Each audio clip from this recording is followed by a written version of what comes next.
It's a light news day, but we still got news to share as both Fightful Select and eWrestlingNews.com give us updates on some stories.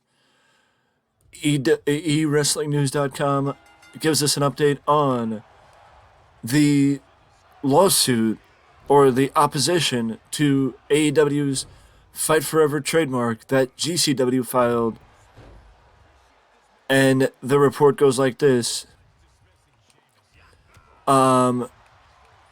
GCW sent a statement to Fightful Select to reveal why they were opposing the trademark, and it goes as followed. As co-producers of the charity event in January 2021, I know both sides were negotiating in good faith to make sure everyone could continue to use the mark without impediment.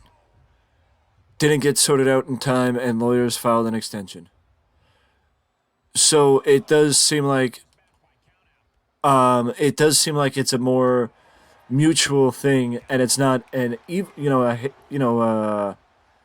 negative thing, or there's no heat between GCW and AEW, but it does seem like AEW will not be able to use the trademark until this stuff is settled with them and Game Changer Wrestling. But also, as Brett Lauderdale said on Twitter, he has no interest and no desire to get money from Tony Khan. That has nothing to do with this. It's the idea of both companies being able to use, as the statement says, it has everything to do with the fact that both companies want to be able to use the mark without impediment. And since GCW used the mark first, they should be able to use the mark without impediment because they have the poor man's patent as far as first use. I'm not saying that this should mean that AEW should change the name of the video game. What I'm saying is that AEW should work with GCW because, in my opinion, it seems like if this was a case, that GCW would win. Again, I'm not perfect as far as what the expectation is, what my knowledge is as far as business law, but I do think I'm right when I say that, if GCW used it first, which they did in January 2021, and that means that more than likely the time goes with AEW filing for it in March 2021. If not, it was March. If not, it was March 2022. But in my opinion, because GCW used it first, GCW has the advantage when it comes to any legal ramifications. Again, that just might be my opinion. I don't know that's the case for certain, because I'm not perfect when it comes to legal stuff, but what I do know is that I believe the first use clause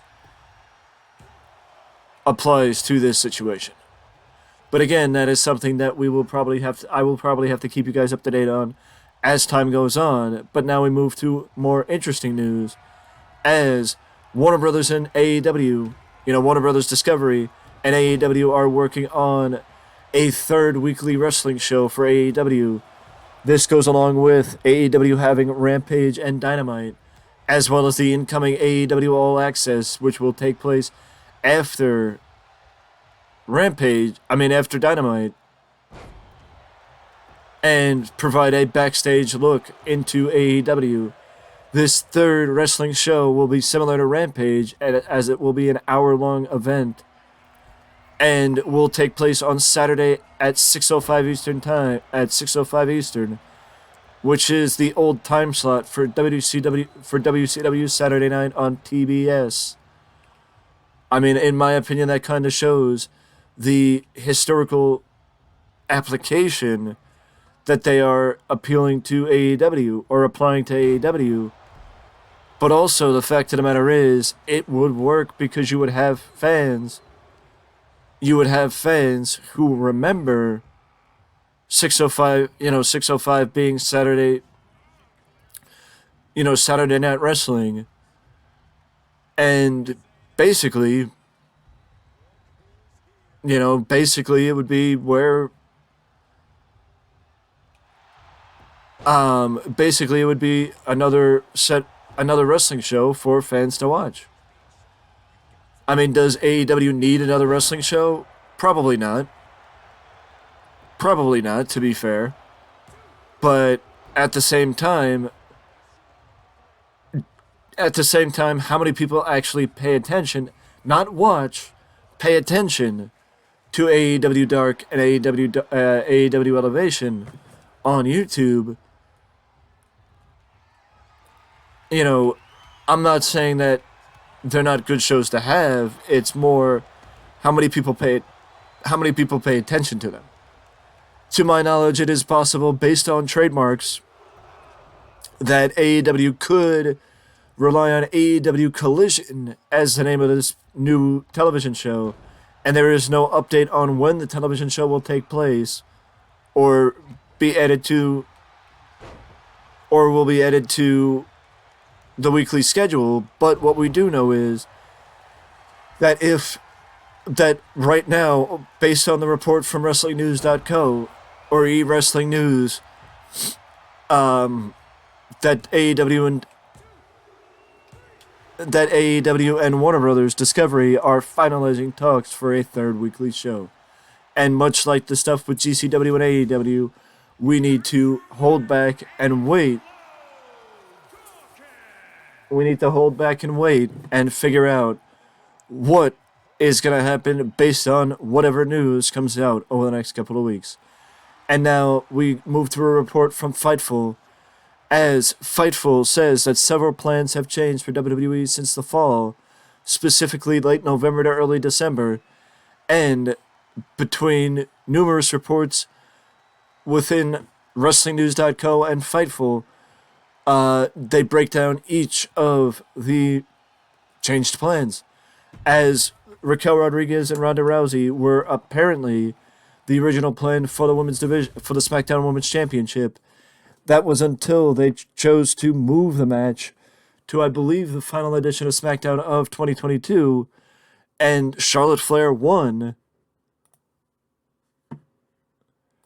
which Charlotte Flair was said to not have known about the result of the match until the day of the show, because Ronda Rousey preferred working with Shayna Baszler in a tag team as opposed to being a singles champion. Also, the original rumor, and we talked about this in a previous news video, Edge and Demon Finn Balor in a Hell in a Cell at the Royal Rumble, that this match was moved to WrestleMania, not the Hell in a Cell, but the match in general was moved to WrestleMania because of the fact that Edge's filming schedule would not have permitted him being around enough to have that match, allow for the hype that the match needed to bring the Royal Rumble, Hell in a Cell to the Royal Rumble. Becky Lynch versus Bayley, the cage match that the two eventually had in February, was originally scheduled for the Raw 30. However, several that we spoke to backstage called it a blessing in disguise that the plan changed, as a lot more juice was added to the story due to a Bloodline segment going over time. The option of having a way too short match or doing an angle to build a future match was presented, with the latter winning out. The two would end up main eventing Raw a couple weeks later, adding to the story at Royal Rumble, and also getting Lita involved. So basically what they're saying is, had they given us the original segment, the original story, it is very possible that the legends that are involved now, Trish Stratus and Lita, may not have been involved in the first place. The WrestleMania match with John Cena originally was supposed to be Logan Paul, which I think will apply to the final thing that we're going to speak about. Things changed pretty quickly for this one. Heading into Survivor Series, the internal working plan was for Logan Paul to take on John Cena at WrestleMania. However, a month later, WWE was pulling Austin Theory from a Toronto live event to secretly film a segment with Cena at the December 30th SmackDown in Tampa. Ronda Rousey and Rhea Ripley at WrestleMania, dating back to November. The creative plan for the Royal Rumble was the Royal Rumble winner was effectively set. Rhea Ripley was set to win and challenge the SmackDown Women's Champion. At the time, it looked like it would be Ronda Rousey, who was slated to hold the SmackDown title until April, when Rousey took time off and Charlotte won the championship. Last minute, creative plans were changed to have Charlotte winning the title. Bianca versus Charlotte, which again is something we spoke about in the past, as Rousey's creative adjustments also caused some adjustments to this match. As of November, Charlotte was slated to return to the Raw brand. Before Rousey took January off, she picked up the title. While many speculated Rhea Ripley would challenge Bianca Belair, as Rhea Ripley is a member of the Raw roster, there were no plans that suggested that that was even a possibility. Seth Rollins versus Cody Rhodes versus Drew McIntyre title match. A lot has changed since November, clearly because none of these three are involved with each other at all. Rundowns as of that period had 2 title matches happening, this one on night 1 and the other on night 2.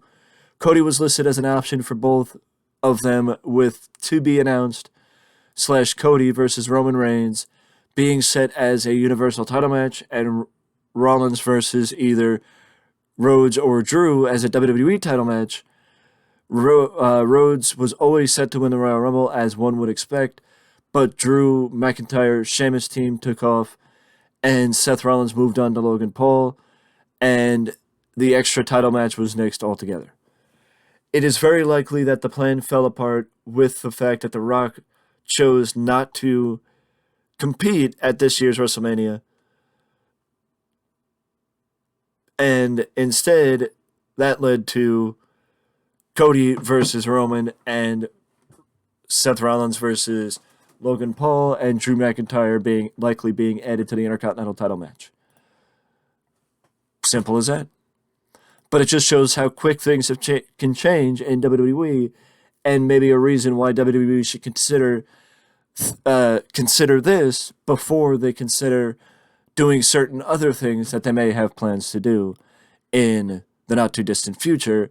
But WrestleMania has changed a lot since the fall, and I will continue to keep you guys up to date on everything and anything that happens between now and April 1st. But until then, I will see you in the next video.